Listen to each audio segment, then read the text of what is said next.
दोस्तों एक कॉमन सवाल ये आता है कि सर चाबी वाली घड़ी की तुलना में ऑटोमेटिक घड़ी के सर्विस चार्जेस ज़्यादा क्यों होते हैं। देखिए ऑटोमेटिक घड़ियों में पार्ट्स ज़्यादा होते हैं, जैसे कि ऑटो वेंडिंग मैकेनिज्म आ गया है।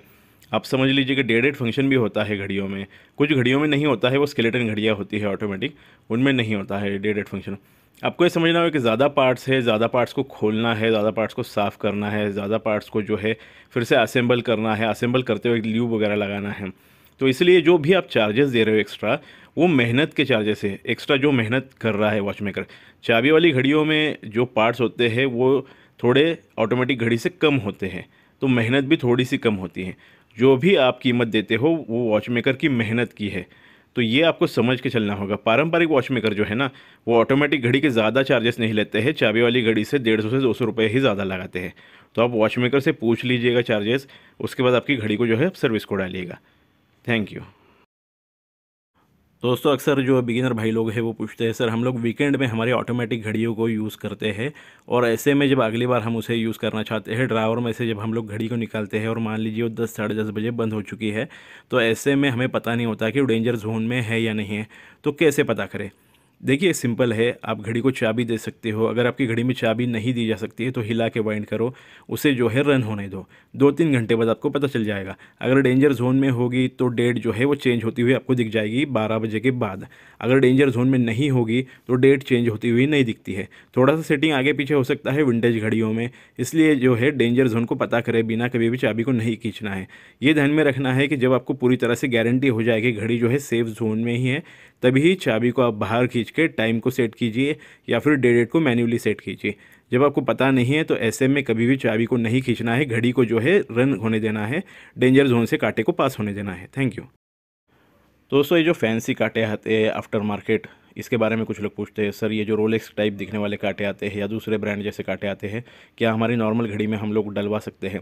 देखिए इन कांटों की क्वालिटी उतनी अच्छी नहीं होती है। जितने भी वॉच मेकर से मैंने इससे पहले बात की है इतने सालों में, सब ने यही कहा है कि आफ्टर मार्केट जो ये फैंसी कांटे होते हैं ना, इनकी क्वालिटी उतनी अच्छी नहीं होती है।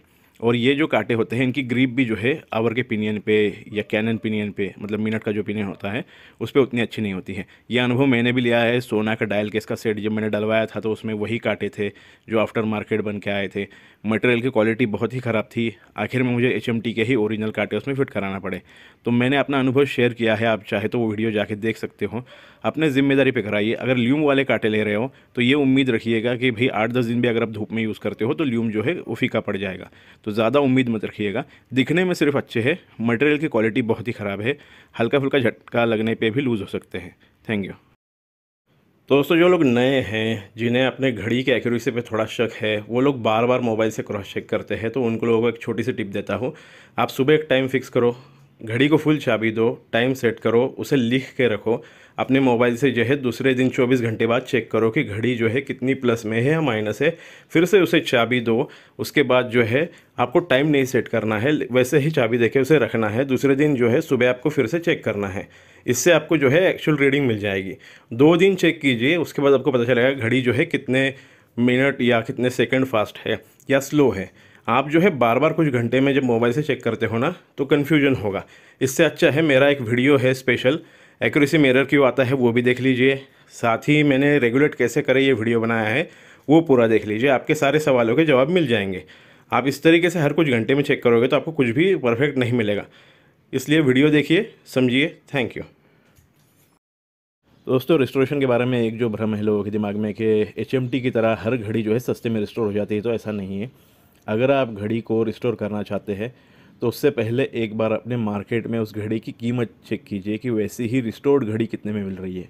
कई बार क्या हो जाता है, घड़ी को रिस्टोर करने में ज़्यादा खर्चा हो जाता है। एक्चुअल उसकी मार्केट वैल्यू काफ़ी कम होती है, उसकी कीमत बहुत कम होती है। ऐसा बहुत से लोगों के साथ हो चुका है, मेरे साथ भी एक बार हो चुका है। तो मैं आपसे रिक्वेस्ट करूँगा कि पहले आप मार्केट में घूम के थोड़ा चेक कीजिए कि उसकी कीमत एक्चुअली क्या है। दूसरा, अगर आप घड़ी को बेचने के उद्देश्य से रिस्टोर करा रहे हैं कि भाई मैं रिस्टोर कराऊंगा और बेचूंगा, तो हमेशा आपका प्रॉफिट होगा, इसकी कोई गारंटी नहीं है। मैं ये इसलिए क्लियर कर रहा हूँ क्योंकि बहुत सारे लोग जो है सेइको, सिटीजन की घड़ियाँ रिस्टोर कराते हैं, कस्टम केस भी डाल देते हैं आफ्टर मार्केट वगैरह, और फिर वो उम्मीद करते हैं उन्हें 8-9 हज़ार 10 हज़ार मिलेगी। तो ऐसा नहीं होता है। 2,500, 3,000, 4,000, 5,000 में बहुत अच्छी ओरिजिनल स्टॉक जो ओरिजिनल घड़ियाँ होती है सेइको, सिटीजन मिल जाती है ऑटोमेटिक घड़ियाँ। तो आपकी घड़ी को दोस्तों एक भाई ने कांटेक्ट किया था, सर मैंने अपनी घड़ी को रेगुलेट करते वक्त गलती से स्टर्ड को हिला दिया है ऐसे में घड़ी चल तो रही है, लेकिन या तो कभी फास्ट चलती है, कभी स्लो चलती है, परफेक्ट नहीं हो पा रही है। मैं कितना भी रेगुलेट करूँ, पिछले 15 दिन से मैं उसे रेगुलेट करने की कोशिश कर रहा हूँ, लेकिन वो रेगुलेट हो ही नहीं रही है। ऐसे में क्या करें? देखिए, ऐसे में आपको वॉच मेकर पास ही जाना पड़ता है। जो बैलेंस का व्हील है, उसके रूबी जो होता है ना, वो सेंटर में नहीं है अब, क्योंकि आपने जो है स्टड को हिला दिया है। तो या तो वो लेफ्ट में या राइट में होगा, उसे सेंटर में लाना ज़रूरी होता है। तो ये वॉच मेकर देख के करेगा कि पैलेट फोर्क के सेंटर में वो बराबर है या नहीं है। ये आप घर पे नहीं कर सकते हो। ये जो है वॉच मेकर का काम होता है, स्टड को जो है अपने हिसाब से रेगुलेट करना। बीट्स में एरर आ रहा है, उसे वो ठीक करके दे देगा। आप जाइए, उसे दिखाइए घड़ी। आप घर पे ये ठीक नहीं कर सकते हो। इसके लिए वो टाइमग्राफर अगर उसके पास होगा तो वो जल्दी से ठीक करके दे देगा, ज़्यादा समय नहीं लगता है। अगर पारंपरिक वॉच मेकर होगा तो 2-3 दिन घड़ी को अपने पास रख के चेक करेगा। वो पूरी तरह से कंफर्म करेगा, उसके बाद ही देगा आपको घड़ी। Thank you. तो दोस्तों, जो रिको की हमारी सिंगल विंडो वाली घड़ियाँ होती हैं ना, 61 नंबर मूवमेंट, मतलब डे डेट जिनका एक साथ ही होता है एक विंडो में, यहाँ आप देख सकते हो डे की डिस्क या प्लेट और डेट की रिंग। ये मेटल की ही बनी हुई होती है। कुछ लोगों को लगता है प्लास्टिक का होता होगा, तो ऐसा नहीं है। ये मेरे पास स्पेयर है, इसलिए मैं आपको ऐसे ही दिखा रहा हूँ।